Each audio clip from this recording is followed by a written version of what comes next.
Mapagpalang araw sa ating lahat mga kaprobinsyano. Medyo nahabunan na naman ulit tayo pero hindi tayo ginagabihan. Pero malamang abutan tayo nito. Dito tayo ulit sa labas kasi hindi tayo madisturbo. Yung unang video nga pala na ginawa natin ay mga hakbang kung paano magiging skilled, no? Kasi alam naman natin minsan yung mga marami din gustong mag-skilled pero wala silang gaanong lakas na loob at saka mga guide ba kung paano talaga magiging tunay na skilled. Okay, number 1 sa listahan natin doon yung nakaraang video ay ano magbasa ng metro. Ito kasi yung pinaka-importante sa pagiging skilled. Bago pa man ang lahat, maliban na lang sa pagiging safety natin sa at trabaho. Pagbasa ng metro, isa sa pinaka number 1 na kinakailangan natin malaman bago tayo mag-skill. Kasi sa pagtatrabaho, ito yung una nating magagamit. Okay. Mapansin natin marami na talaga tao, mga lumipas, ilang taon na kung mapansin natin yung mga nagtuturo ng mga metro doon ay sobrang tagal na. Ibig sabihin, hindi nyo lang dito makikita yung pagtuturo ko ng metro. Kasi sa iba, marami na din at nagtuturo din sila. Pero minsan gusto ko rin may pahayag yung sa akin. Kasi bawat tao may technique talaga. Kung paano natin mabasa ng ayos. Kasi yung nag-interview ako doon, sa nag-apply ako ng trabaho, medyo naawa lang ako sa iba. Na hindi nila alam yung paano basahin yung metro, paano tandaan. Kasi naguluhan din sila. Ganoon naman talaga ang tao kasi hindi naman tayo perfecto. Minsan lalo na sa mga final, no? Maguluhan talaga tayo. Hindi naman tayo robot o kasing computer yung mga utak natin. Kahit nga ako, ganoon rin minsan. Pero okay lang. Importante ay ginagawa natin ang tama sa lahat ng pagkakataon at panahon at sinabayan natin ng sipag at tiwala sa Diyos ng kanyang gabay. Napansin ko lang kasi yung iba ay napakahirap talaga tandaan yung mga sinasabi nila, yung mga turo nila kung paano basahin yung mga metro. Ang dami pang sinasabi. Lalo na doon sa siguro mga engineer siguro yun sa mga YouTube, no? Napansin ko. Dami pa kasi silang mga sinasabi. Pero kahit naman kasi doon sa nagseminar din kasi kami, may nagseminar sa kumpanya namin, hindi ako nakisali. Kasi alam ko naman na natandaan ko na yung iba at saka madali na lang natin tandaan kung kailangan. Kailangan lang talaga ng review. Kasi tulad ng sabi ko, hindi naman computer yung utak natin. At least alam mo yung paraan o formula, no? Kung paano tayo madaling matuto. Kasi sinasabi kasi nila, meron pa silang mga metric system. Bagay, importante din yun. Lalo na kung gusto natin ng mga mas maangat na posisyon. Sa akin kasi, maangat man ako hindi. Ano lang sa akin, yun na yun. Meron pa silang mga fraction, numeration, given, ano pa man yun. Nung nag-aaral nga tayo, 75 lang yung grado natin sa math. Hindi tayo ganong, halos di na tayo makapasa. Pero yun nga, talagang kailangan ang buhay ay pagsumikapan. At kung gusto mong sumabay sa agos, makipaghalubilo at makipag-ugnayan, makisabay sa mga taong iba, yun kailangan mo mag-aral ulit. Kahit matanda ka na. Lalo na pag kailangan natin ng pera. Kasi ang trabaho ngayon, minsan kailangan na talaga higit na kaalaman. Ayun, kabuk dito. Okay, tuloy. Subukan yung panoorin yung video ko. Baka kasi ito nyo makikita kung paano pala magbasa, no? Kung magtanda ng mas madali sa metro. Hindi man tayo perfecto, yung ulit ko, pero at least magkaroon tayo ng kunting idea. Unahin ko na lang siguro yung mahirap, yung tinatawag nila na English system. Pero di na importante yung malaman natin yung English system, lalo na kaka-study pa lang natin, no? Ito yung inches. Kahit ako nahirapan talaga rin sa ganito, kung paano memorize. Okay, ang inches kasi ito yung tinatawag na 1 feet o isang ruler. Yun, tandaan natin yan, ha? Or 1 foot. Meron pang sinasabi nilang yard. Ano yung mga yard na yan? Saan nila kinuha yan? Saan yan nakuha? Saan galing yan? Paano nagkaroon ng yard, diba? Sige, yung yard kasi isang metro, 1 yard. Pero mismo ako, sinsya na, wala akong basihan yan. Paano nangyari yan? Naman kasi rin importante yan sa mga simpleng trabaho sa construction. Yung iba pa kung magturo, may mga kilometro, hektarya, diba? Grabe, hirap na. Nahirapan na nga tayo, lalo pang humirap. Tapos yung iba kung magturo, meron pa silang mga sinasabi, no? Na sa fraction, lagi daw kinukuha ang lowest term. Tapos kung pareha naman kuno given ng number at mataas ang fraction, pwede kunin ang lowest term. Di ba? Sa mga kuan lang yan, nakapag-aral ng mga college or matitindi ang mga utak. Tayo hindi na. Lagi lang natin tandaan ng 1 feet, 1 foot, isang ruler ay 12 inches lang talaga yan. Yun lang. Tapos sa 12 inches, sa bawat inches niya, lagi nating tandaan na ito ay naglalaman ng 16 na guhit. Yes, tama kayo nang narinig, 16 guhit ang bawat 1 inches. Yun ang tinatawag na 1/16. Yun, mahirap talaga i-memorize yun. Malimutan na nga natin minsan na saan na ilagay yung mga pustiso natin. Pero wala pa akong pustiso. Yung mga panty natin, mag-memorize pa tayo ng ganyan, diba? Pero kailangan din yan sa trabaho talaga. At para mas mabilis nating maintindihan, guys, kailangan nating intindihin. Ang teknik ko niyan dati, nung hindi pa ako nag-construction, naglista ako, nagtanong-tanong ako. Yun ang sinasabi ko, yung unang tuklas, kailangan talaga tayo magtuklas at magpakumbaba. Diba? Kasi pag hindi ka magpakumbaba, paano ka magtanong sa isang tao? Paano mo malaman sa kanya?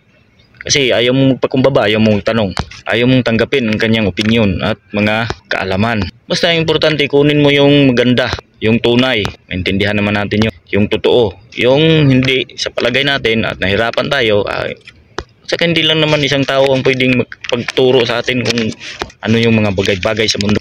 O yung sa una, naglista talaga ko yan. Bawat guhit, nilagyan ko ng pangalan, nilagyan ko ng mga numbers kung ano paano yan basahin. Kahit hindi pa ako nag-construction noon, nilista ko na kasi malay mo. At hindi ko talaga yun minimorize hanggang nasira na lang yun. Ilang taon kong dala-dala yun, kahit saan ako magpunta, wala, hindi ko talaga na memorize yun. Hindi ko rin minimorize kasi unang-una hindi naman ako nag-construction. Mahilig lang talaga ako mag-ipon ng kaalaman. Kumbaga kung baka sakali kasi magdating ng panahon, kakailanganin ko yun. Inipon ko. Hindi na ako maghagilap no kung saan-saan pa ako magpunta, diba? Yun ang isa sa mga pagtuklas, no, natin. Kasi habang nabubuhay tayo, marami tayong mapagdaanan. Kaya kayong mga bata, yun ang tandaan nyo. Unang-una, mag-aaral kayo maayos, o mag-aaral kayo ng maayos, gumawa ng mabuti, at magtuklas, magpakumbaba, diba? Ngayon kayo nawala naman yun, saan na kaya yun? Tagal na yung nawala rin. Ito, naglista naman ulit ako. Ito, pakita ko sa inyo. Ayan, yung lista ko. Hindi naman siya kagandahan. Sa totoo lang, kayamukat ng agi, pero okay na rin yun. At least naintindihan natin na iniisa-isa natin, nililista natin. Pasensya na kayo sa pagkasulat ko, talagang minabadali ko kasi yan. Kasi hapon na, marami pang transaksyon na kailangan gawin. So kung bilangin natin yan, 16 na guhit yan. At bawat guhit, nilalagyan ko ng mga pangalan niya, paano siya basahin. Yung pinakauna ay 0. Kasunod, araw yan ha, araw. Tapos 116, 18. Tapos 316 hanggang umabot ito sa 1616. May unggoy mga kaprobinsyano. Dalawa ata sila, bro. Wag na nating intindihin muna yan kasi concentrate tayo, matagal tayo dito. Putan tayo ng gabi. May ginawa ulit ako ditong isa. Ito yung pinakamabilis. Kasi yung pagkalista ko yung una, ang ganda talaga ng pagkalista ko noon. Ganda ng pagkasulat pero wala na kasi yun. Hindi ko na magaya. Pero sikapin pa rin natin kasi ito minabadali ko. Yan o. Guhit kayo lang sa gitna. Ang guhit na yan, yun ang tinatawag na horizontal, no? Kailangan rin tayong matuto yan. Kailangan yun sa mga mason, sa mga bakal, horizontal, vertical. Yung nakatayo, yun yung vertical. May maiksi, may mahaba. Ang bawat guhit niyan may mga pangalan. So, dito nilagyan ko ng numbers. Ibig sabihin, yung 0, wala, hindi kasama yan. Yung number 1, ito yun, number 1, number 2, number 3. Ang gawin natin, marami naman doon na mga nagtuturo, yun ang biyahin nyo na lang, sulat kayo. Tapos saka memorize. Pero paano ba mas madaling memorize ito? Okay, bilisan na natin ha. Sa totoo lang hindi naman ako nakimemorize hanggang ngayon, pero ito lang kasi yun sa tingin ko, ito yung pinakamabilis na paraan para ma-memorize natin to. Isang ganyan, 1 inch yan ha. Isang 1 inch yan, naglalaman ng 16 na guhit. Okay, yun tandaan natin, 1 inch naglalaman ng isang guhit niya. Bawat guhit niya, ito yung mga pangalan. Para mabilis natin siyang matandaan, yung 16. Ano kasi yun, kung ako lang nito sa akin, lahat yun, babasahin ko ng 16. Bawa ito, 116, 216, 316. Pero hindi, yung kalahati nito ay 8 kasi 16 man piraso. Sa 8, yun ang ibig sabihin niya ay 1/2. Tapos ang 4 na guhit, siyempre ang 4, 1/4 yan. Tapos naman sa 12, 3/4. Bakit 3/4 ng 12? Yun ang ibig sabihin na kailangan nating intindihin para mabilis yung pagka-memorize natin at di natin basta-basta malimutan. Kasi ang 12 na guhit, naglalaman siya ng 4 na guhit. Ito yan, sa 4 na guhit, 1/4. Sa 8 na guhit, 1/2. Kung 12 na guhit na siya, di 3/4 na siya. Di ba? Ganyan lang intindihin ng talaga natin. Kung mapapansin nyo dito, yung mga pares na number, halimbawa 8, 2, 4, ano ba? 14, 10. Yun yung mga, kasi 10, bakit siya naging 5-8, di ba? Kung mapapansin nyo, mahabang guhit, yun yung mga pares-pares na mga guhit. So sa bawat pares-pares, yun yung dapat unahin natin pag-memorize kasi at intindihin kasi ma-memorize natin na hindi natin basta makalimutan. O ganyan yung proseso niya, yung formula kumbaga. Tapos yung mga maliliit na guhit, kung pang ilang liit ba yan, kung mapansin natin, ito yung 1, unang maliit na guhit, 116. 116 lang yung nalagay ko dito mali ito pagkalagay. Basta 116 yan Kaya bakit 116 yan? Isa siya sa 16 na guhit, kaya nagiging 116 siya. Tapos yung number 3 is 316 kasi pangatlo siya sa 16 na guhit. Tapos yung panglima naman ay 516 kasi panglima siya sa 16 na guhit. Yun yung technique niya, no? Yun yung mga dapat natin isipin kung bakit naging ganyan siya. Para mabilis natin matandaan at maintindihan. Yung sulat ko lang naman ang halos hindi maintindihan, para basta yung sinasabi ko intindihin na lang natin. Kasi medyo nahirapan din ako pagsulat, pagkagising ko lang. Bukas kasi trabaho na naman, kaya kailangan natin. Kasi abang nagtatrabaho ako, ini-edit ko to para may ma-upload tayo. Yun na yun Yung pang 7, 716. Pang siyam, 916. Kung ilang guhit yan. Ngayon, kung paano natin yung technique na dali namang maintindihan, pag-apat talaga, 1/4 yan. Kasunod yan, sa pang-apat, pang-lima yan. Unahin natin kasi yung, tingnan natin ba, kalahati, kuha tayong metro. Kala nyo, hindi ako nakahanda dalawa yung metro ko. Ito ang isyu ng kumpanya, pero bigay lang to sa akin, hindi ako na-isyuhan. Ito naman ay bigay sa akin ng umalis na kasama namin. Galing daw to ng Pilipinas. Ito naman ay walang pulgada or inches, wala. Puro to centimeter.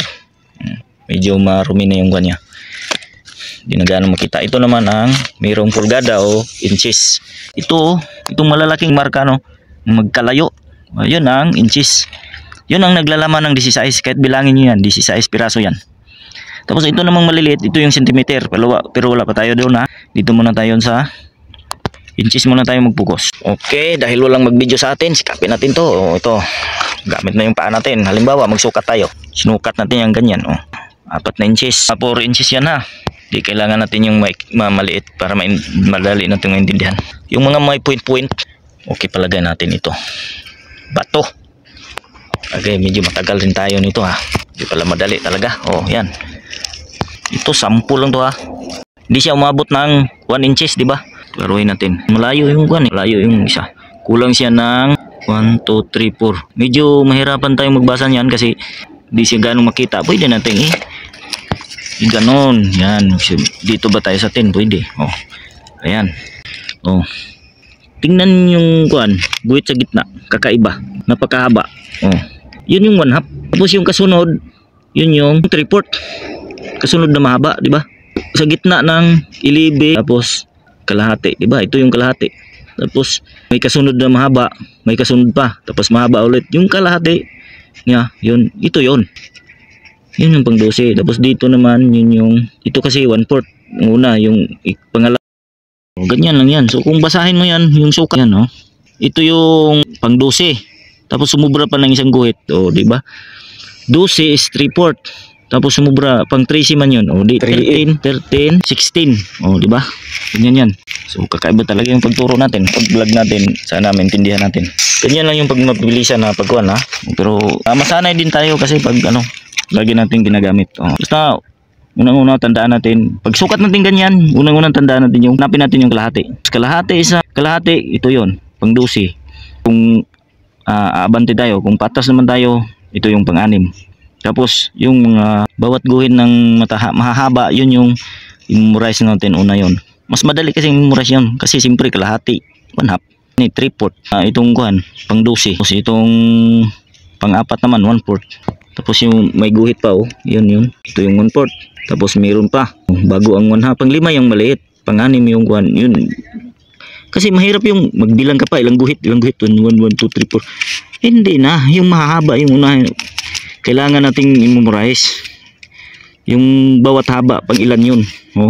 Mabilis lang kasi basta yung pag yung maliliit, siyempre yung 1/2 8 yan. Kasunod sa 8 pang siyam. Yung maliit nga sabi ko, pag bungkig yung walang kapares, halimbawa pang siyam, di 9, 16 yan. Ganyan yan. Sana intindihan natin. Comment kayo, nakatulong. Sana mag-subscribe, mag-like, mag-share naman kayo. So maunang sa kuha Yun yung sa inches natin. Dito naman tayo sa centimeter. Ito kasing centimeter, wala palang kuwan to. 32. Oh, ito. Sa kabila, hindi. Centimeter pa rin to. Kasi minsan kasi yung mga metro, kung mapapansin natin, mayroong mas maliit dito. Dito, maliit dito nakalagay.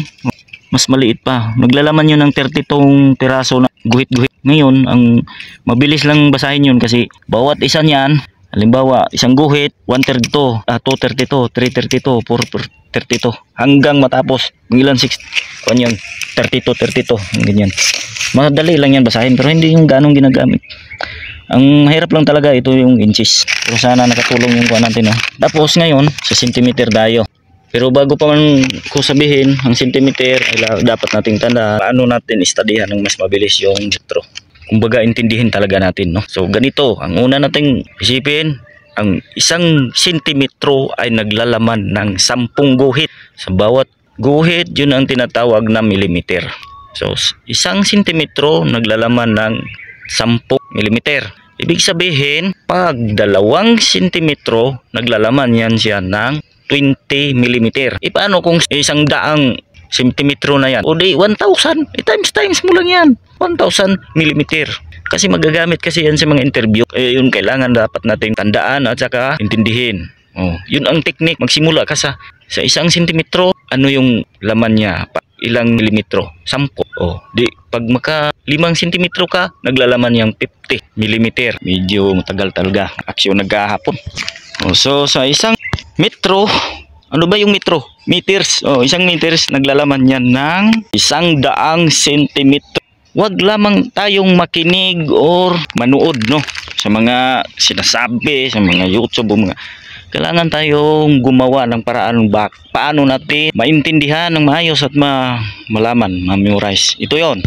Alam nyo, unang-una, tagal ko ng pangarap itong vlog ako ng mga ganitong meters. Paano basahin? Ngayon pa lang talaga nangyari. Mag3 taon na siya ata to. No? Magsimula nag-vlog ako pero hindi musad yung vlog ko. Pero sige lang, tuloy pa rin ako. Doon ako masaya eh. Yun ang importante. Saan ka masaya? Ituloy mo lang. Basta importante, huwag kang nag-apak ng ibang tao. Diba? Nung tandaan natin na mga bata. Importante yun. Kahit matatanda. Saan ba tayo? Nalimut ko. Yan na yun na. Kasi ang pinag-aralan natin ay sentimetro. So ano ba? Ilang guhit ba yung laman ng 1 sentimetro? 10. Ano ba ang tawag ng bawat guhit na yan? Millimeter. At hindi kayo malilito kasi ang isang guhit na yan hindi katulad ng inches na maraming 16, mga ano pa man yan. Kasi bawat guhit niyan, halimbawa 8, di 8 mm. Halimbawa 7, 7 mm. Basta kung anong pang ilang guhit yun, di ganun yung millimeter niya. Basta tandaan lang natin yung maliit na guhit na yan sa bawat sentimetro ay millimeter. Ito ay ipakita na. Ito. Bilisan natin. Tagal ano? Yan. Maliit lang siya, di ba? Galing sa 10 papunta sa 11. Yun yung ibig sabihin ng 1 sentimetro. Yung mahaba sa gitna, yun yung kalahati. Ilan yan? Pang 5. Sa bawat guhit na yan, yun yung kung pang ilang guhit yun, yun yung millimeter. Halimbawa ng pang 6 siya, di 6 mm. Ngayon, paano ba yung basahin? Kung halimbawa magsobra, di gawin nyo point. Point yun ang ibig sabihin yan. Halimbawa ito. Ito. Magsimula tayo sa 10 cm to. Yan o. Yan o. 10 cm. Dapat kasi mayroong bungkig, mga point ba para mas maintindihan natin. Magsampol na naman tayo nito ng bato. Ano yung bato natin kanina? Ito. Nagmula lang tayo dito sa GS kaya hindi na ganong maklaro. Ayan. Mula sa GS, offset na yun ang tinatawag na offset. Kailangan yun ang sinasabi ko, magiging smart tayo. Ilan? Di ba mabot ng 5? Kulang ng 3 guhit para mag 5. Yun ang tinatawag na 2. Kasi nasa pangatlo siyang guhit eh. Sunod pang-4, sunod yung mahaba na miliwanag. Binigyan ako ng ilaw. Tagal ko kasi. Ayan, nagiging 12.3 pa rin siya. So 2.3. Yun, 0.3. Yun ang ibig kong sabihin 0.3. 0.2, 0.1, ganun. Ang pagbasa natin yan ay magsimula tayo sa point. Kung sumubra siya or magkulang, halimbawa di umabot ng centimeter, magsimula tayo sa point. Ilang point? 5, di 0.5.